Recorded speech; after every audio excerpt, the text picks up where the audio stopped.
Bah, je vois beaucoup de dames et de monsieur et d'enfants, filles et garçons, qui regardent des tableaux. Il y a des musiques, des gens qui parlent dans leur bureau et il y a un musée dans la maison. Comme dans la maison. Vous savez, non, c'était une période de pionniers. Il fallait attirer le public français. Il n'y avait pas encore autant d'éditeurs. Il n'y avait pas un seul film coréen sur les écrans français. Présenter des choses qu'on ne pouvait pas voir ailleurs. Le public était très intéressé, étonné par la culture coréenne, mais très peu habitué. Voilà, c'était vraiment les débuts de la culture coréenne en France. Les premiers pas, je dirais. Voilà.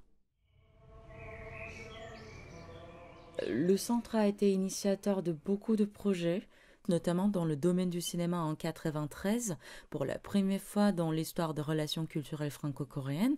Une grande rétrospective de 85 films coréens a eu lieu au Centre Pompidou pendant 3 mois.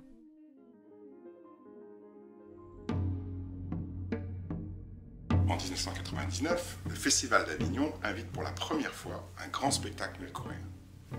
D'une durée de 4h30, il est programmé à la carrière du Boulbon et touche un très vaste public français. À partir de là, le thème de la musique traditionnelle va irriguer sous différentes formes les échanges culturels. La cuisine coréenne, elle a progressivement conquis un vaste public français. Ce mouvement s'amplifie et s'accélère encore. Les Français connaissent, aiment la cuisine coréenne. Donc Hallyu qui touche la France, Hallyu qui s'était développé auparavant en Asie et dans d'autres pays, mais qui en France va se manifester de manière très nette en 2011, où la K-pop a été programmée 2 soirées au Zénith. Les 2 soirées font le plein, un grand succès. Le mouvement va se perpétuer et s'amplifier ensuite. Et d'ailleurs, le Centre culturel a organisé pendant des années des concours de K-pop. Ce courant musical a un très très fort potentiel auprès du jeune public.